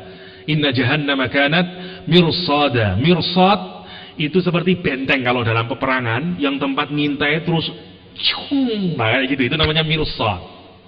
Jadi mirsad itu bukan tempat mengintai saja, tapi ngintai sekaligus nyaplok, namanya mirsad. Bayangin, neraka itu punya karakter kayak begitu, dia ngintai kita, tidak pernah ngelepasin, dan dia udah tahu jatai kulo sinten, dia tahu neraka itu. Sebagaimana di surat Qaf, hal mim mazid, dia di neraka tanya, sik wonten malih ta? Neraka niku bilang, ada lagi yang harus saya telan, hal mim mazid, ada lagi yang harus saya telan. Itu bilangnya neraka. Neraka tahu siapa jatahnya yang dia caplok, dan kita berjalan di atasnya.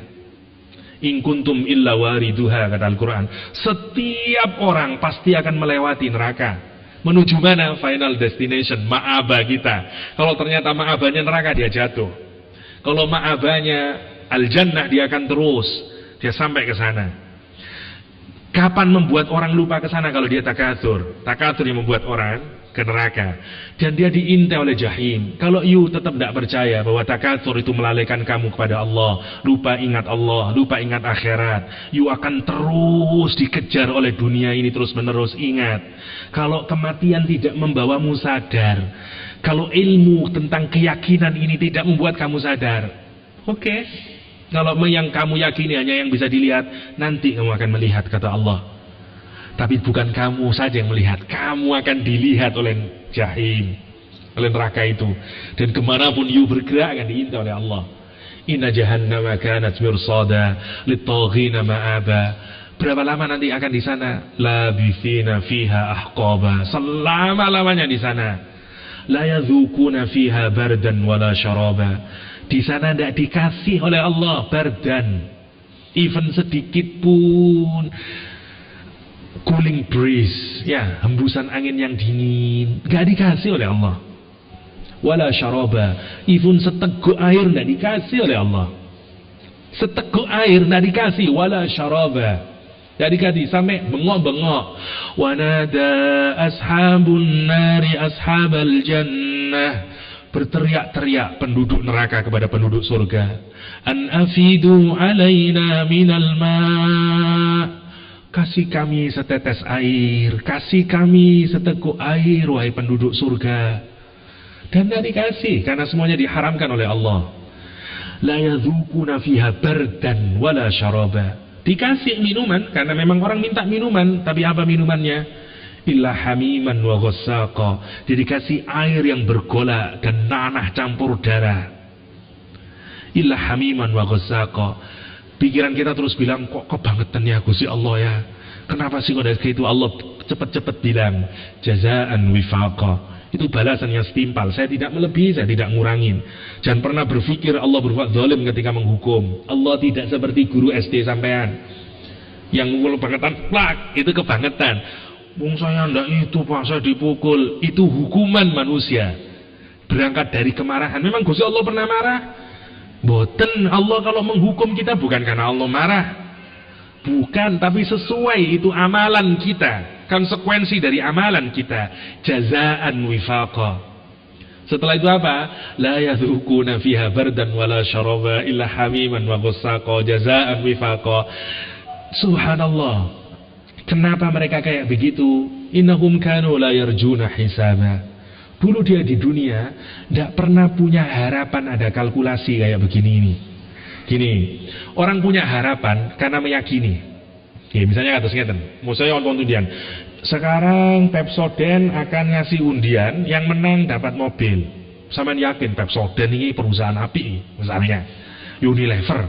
Sampean ngirim, saya tulisan bungkusnya itu sampai kirimin melalui pos, dan sampai sekarang punya harapan, meskipun jutaan orang yang ngirim, tapi sampai punya roja. Kenapa? Karena sampai percaya terhadap iklan itu yang disebut dengan iman. Kenapa? Orang yang bukan ahli jahanam dia punya roja terhadap hisab. Awak iki panjen yo elek, tapi muga-muga besok si ono amal soleh sing ditimbang yang pangeran. Itu mikirnya. Orang yang neraka jahanam, lihat, dia tidak peduli, harapan saja mboten wonten terhadap hisab. Pikirannya kadang-kadang kalau di dunia seperti ngeten, sekarang-karep gua, surga ben neraka, sekarang-karep dah. Ada banyak orang kayak gitu. Maksiatku dhewe, masuk neraka aku yang mlebu neraka dhewe. Lha apa kon ngurusi aku? Ada enggak banyak orang yang ngomong kayak begitu? Innahum kanu la yarjuna hisaba. Hati-hati, dan itu nunjukin mentalitas kita. Kalau ada orang yang kayak begitu, cepat-cepat dinasehatin. Karena itu gambaran sebagaimana Al-Quran menggambarkan. La yarjuna hisaba. Mereka tidak mengharapkan sama sekali, tidak ada harapan bagi dia. Tidak peduli dengan kalkulasi, dengan hisab tidak peduli. Tidak peduli dia.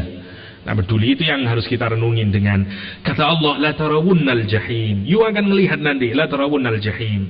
Kita lanjutin agak cepat. Summa la tarawunnaha ainal yaqin. Nanti kalau sudah kayak begitu, moreover, lebih lanjut kata Allah, la tarawunnaha ainal yaqin. Kamu pasti akan melihatnya dengan ainal yaqin. Dulu di dunia ilmu yaqin. Nanti kalau sudah lihat neraka, ainal yaqin, benar-benar lihat neraka nih. Tapi saat itu bukan untuk membuat kita iman. Untuk apa? Untuk masuk dalam nerakanya. Dulu yang Anda sangka di akhirat ikun dirupani dan segala macam. Oke, kalau you mau tahu, tapi nanti begitu kamu tahu, you masuk di dalamnya. Kalla, kata Al-Quran, ya, summa la tarawunnaha ainal yaqin. Dan ini subhanallah, ayat paling terakhir paling menakutkan buat kita. Jadi stepnya, memang ilmu itu semakin ke hakul yakin semakin kuat. Gampangnya gini ya, ilmu yakin itu pengetahuan yang kita dapat berdasarkan informasi saja.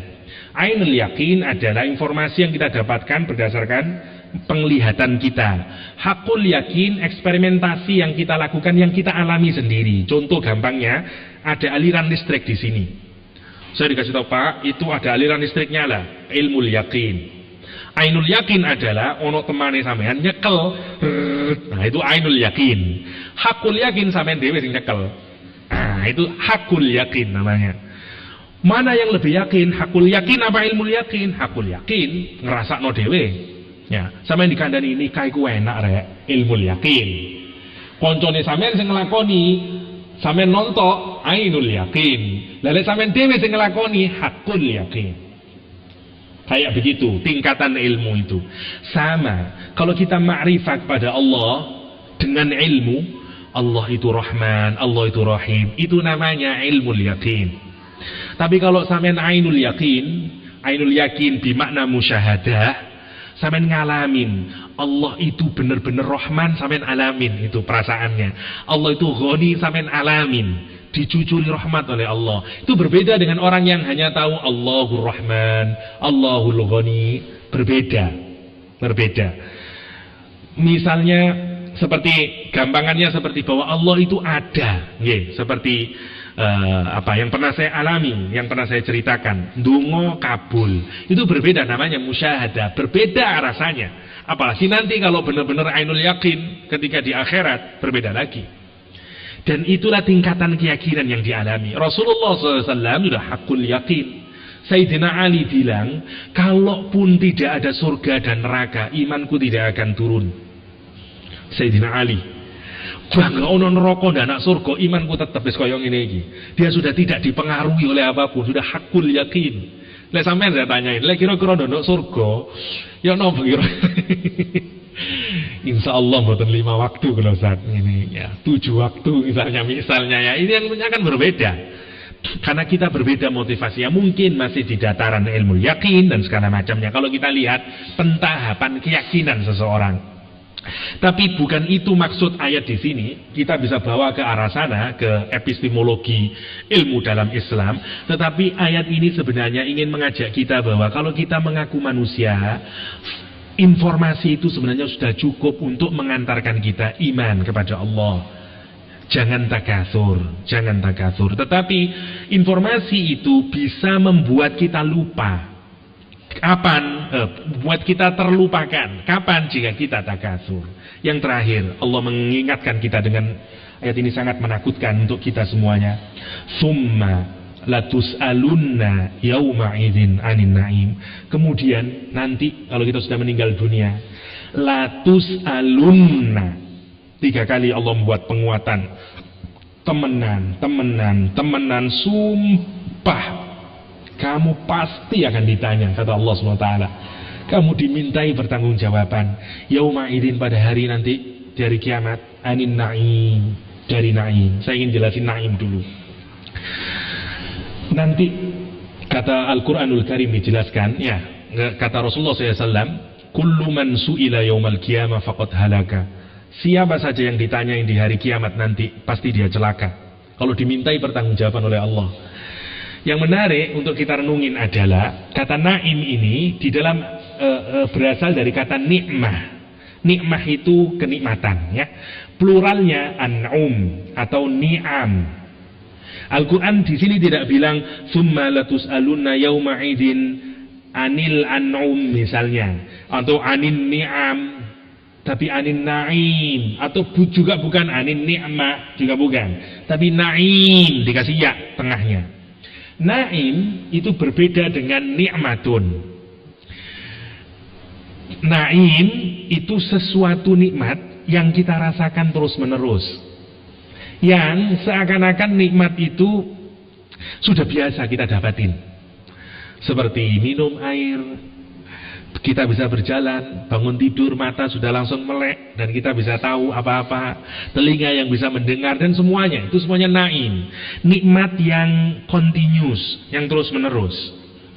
Kisahnya sebagaimana di di Ibnu Katsir, saya singkat saja, tidak saya baca kelamaan. Abu Bakar As-Siddiq, Umar bin Khattab keluar dari rumahnya di musim panas terik, ketemu dengan Rasulullah SAW yang sama-sama keluar rumahnya menuju masjid. Dia ditanya, apa keperluanmu? Tidak ada yang membuat kami keluar kecuali perut kami yang kelaparan. Oke, kalau gitu, oke, kita bersama-sama pergi ke rumahnya Abul Haitham, kalau saya tidak keliru. Sampai di sana, Abul Haitham sedang keluar rumah, dan didapati di dalam rumahnya ada Ummul Haitham, istrinya. Rasul mengucapkan salam, assalamualaikum, tidak ada jawaban. Assalamualaikum, tidak ada jawaban. Dan kalau sudah 3 kali tidak ada jawaban, harus pulang. Begitu mau ketiga dijawab, waalaikumsalam ya Rasulullah. Ditanyain, kenapa kamu tidak langsung jawab? Sungguh aku ingin didoakan olehmu berkali-kali ya Rasulullah. Karena dia tahu ini yang bertamu Rasulullah SAW. Assalamualaikum itu doa, dan dia tidak ingin Rasulullah mendoakan sekali. Assalamualaikum, ya, ayo ngomong mana? Kira-kira harus ngoten. Assalamualaikum. Beda kalau jenengan, assalamualaikum teh utangi roti. Kalau Rasulullah dia tunggu ngomong lagi, assalamualaikum. Subhanallah. Setelah itu baru sebagaimana kisah yang kita ketahui, ya, dikasih kambing, dikasih kurma basah, dikasih rotab, dikasih dan segala macam. Dan Rasulullah kasih air, dan Rasulullah kemudian menunjuk, ini semuanya makanan, ini semuanya, kata Rasulullah, summa latus'alunna yauma idzin anin na'im. Air yang kita minum, makanan. Rasulullah tidak selalu dapat air dingin dalam hidupnya. Rasulullah tidak pernah tiap hari makan daging. Aisyah pernah menuturkan hadis sahih, aku melihat bulan lagi, aku melihat bulan purnama lagi, sampai 2 bulan. Dan Rasul hanya makan kurma sama air, tidak ada roti di rumahnya. Laporan Ummul Mukminin, 2 bulan dapur Rasulullah tidak ngepul di rumah Rasulullah SAW. Rasul tidak mendapati seperti kita mendapati hari ini. Coba sekarang kita renungin, kalau itu semuanya pasti ditanyain, kata Rasulullah SAW, apa yang kita asumsi, apalagi dengan kita. Jadi rizki, nikmat yang diberikan Allah kepada kita ini di dalam Islam adalah ujian. Satu sisi kita harus alhamdulillah dapat rizki, alhamdulillah, dan itu harus jadi modal kita untuk wabtaghi fima atakallah, untuk darul akhirah kita. Tapi satu sisi juga harus astaghfirullah. Kenapa? Tsumma latus'alunna yauma idzin 'anil na'im. Karena kita akan ditanyain. Karena itu ukuran kesuksesan di dalam Islam tidak ditentukan oleh harta. Kenapa? Karena dia tes. Karena dia ujian di dalam Islam. Agama yang lain menarik. Katolik menganggap kesuksesan seseorang di dalam agama adalah kalau dia menjauhi dunia ini. Karena itu dia hidup selibasi, tidak menikah, miskin, dan segala macam. Buddha sama, kalau mau ke nirwana bebasin diri dari dunia ini dan segala macam. Sama. Protestan datang mengkoreksi apa yang dianggap oleh Katolik. Kata Protestan, no. Yesus menghendaki kita bahagia di dunia. Yesus menghendaki kita sembuhan itu. Kalau Anda mendengarkan ceramahnya Protestan, isinya itu. Tuhan Yesus, Tuhan dan segala macam, karena untuk dan segala macamnya. Karena itu mereka semangat di ekonomi. Kalau soleh berarti tambah hartanya. Semakin soleh semakin banyak hartanya. Itu prinsip di Protestan. Di Islam, dua-duanya mboten wonten. Di Islam, harta itu tes. Meskipun memang ada banyak ayat menunjukin kalau semakin soleh dibuka rizki dan segala macam, tetapi itu tidak berarti menjadi ukuran kesuksesan seseorang di dalam Islam. Ada orang yang kaya raya tapi ahli neraka di dalam Islam. Ada orang yang kaya raya tapi dia ahli surga. Ada orang miskin yang masuk surga, kekasihnya Allah. Dan ada orang yang miskin juga menjadi kufur dalam dunia Islam. Jadi yang menarik, di dalam Islam ukurannya, harta adalah ujian, tes bagi kita.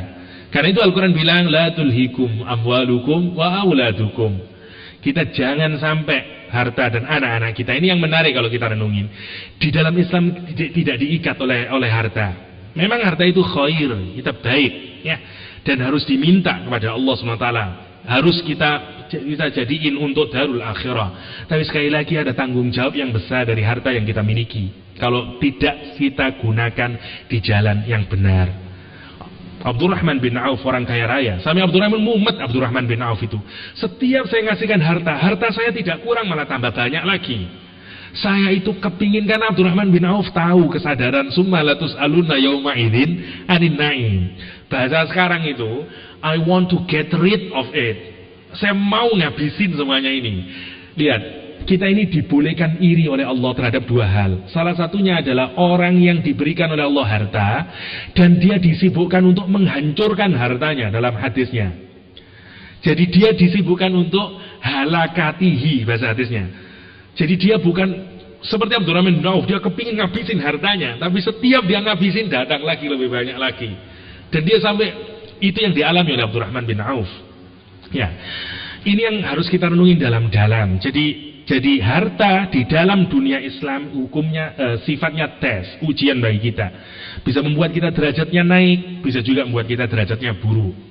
Kapan naik? Kalau kita manfaatin sebagaimana Abu Bakar As-Siddiq, Utsman bin Affan, Abdurrahman bin Auf, dan orang-orang saleh selainnya. Ada seorang tabi'in yang rumahnya gede banget. Ya, orang datang itu kayak, ini bener rendah ya, katanya orang soleh, tapi kok begini.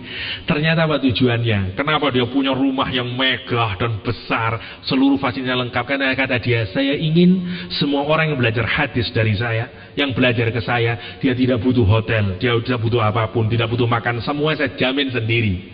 Nah kan top menawi sugi kata sengoten nih. Imam Hanafi, semua muridnya Imam Hanafi nggak ada yang bayar. Semua ditanggung oleh Imam Hanafi. Itu hebatnya Imam Hanafi. Saya tidak tahu juga apa itu juga pengaruhnya. Orang-orang yang bermadhab Hanafi cenderungnya lebih generous dibanding bermadhab Syafi'i. Ini amatan sosial saya ya. Orang-orang kayak orang Turki, orang-orang Pakistan, orang ini itu kalau sodako gampang dibanding orang Syafi'i. Indonesia, Malaysia, Egypt, kebanyakan kata ngoten. Saya ngerenin kenapa ya?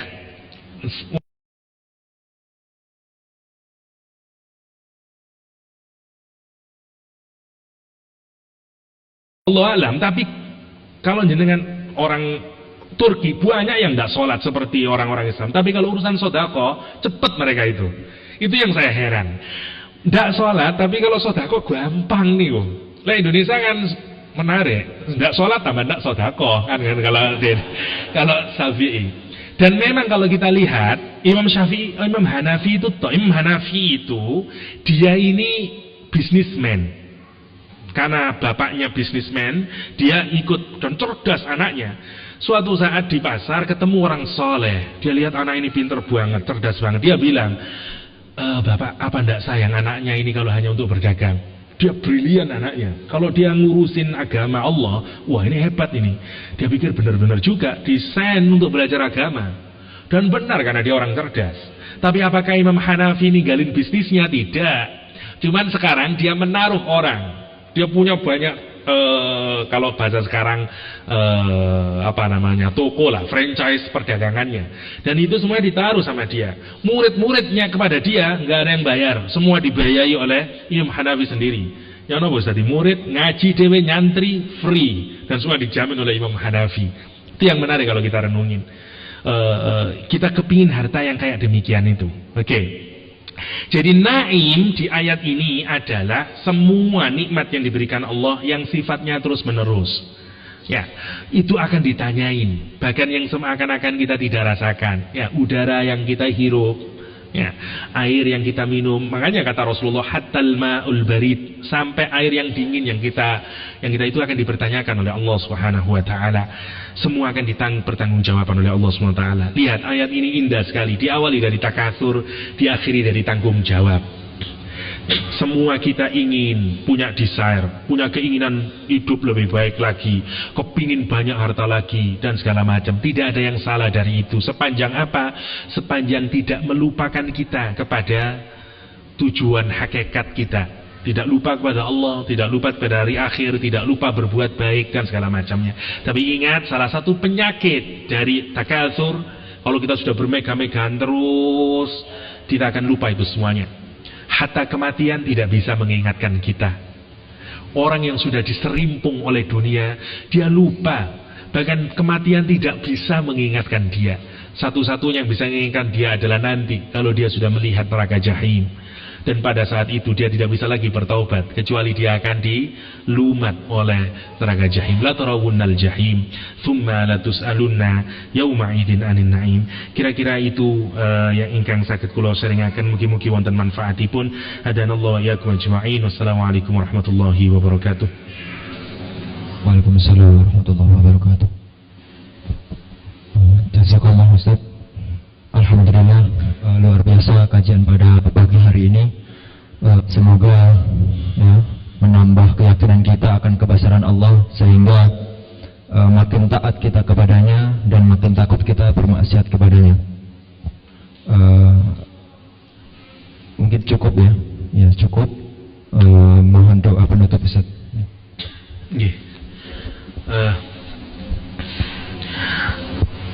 Semoga Allah menjadikan kita sebagai orang-orang yang diberikan kemudahan rizki oleh Allah, dan rizki itu menjadikan kita bekal untuk mencari darul akhirah kita, menjadi maaf terbaik kita.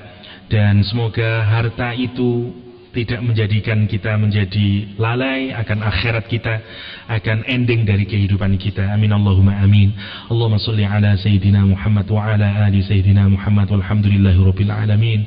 Hamdan hamidin, hamdan syakirin, hamdan yuafi ni'amahu yukafi mazidah. Ya Rabbana lakal hamdu kama yanbaghi li jalalika wajhikal karimi wa 'azimi sultanik. Allahumma ighfir lil muslimina wal muslimat wal mu'minina wal mu'minat al ahya'i minhum wal amwat, innaka sami'un qaribun mujibud da'awat. Ya qadiyal hajat, iqdi hajatana fid dunya wal akhirah wa atil umrana fi mahabbatika wa ta'atika ya arhamar rahimin.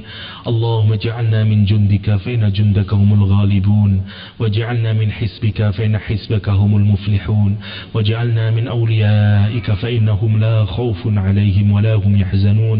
اللهم حبب إلينا الإيمان وزينه في قلوبنا وكره إلينا الكفر والفسوق والعصيان واجعلنا من الراشدين. ربنا آتنا في الدنيا حسنة وفي الآخرة حسنة وقنا عذاب النار وادخلنا الجنة مع الأبرار يا عزيز يا غفار يا رب العالمين. الفاتحة.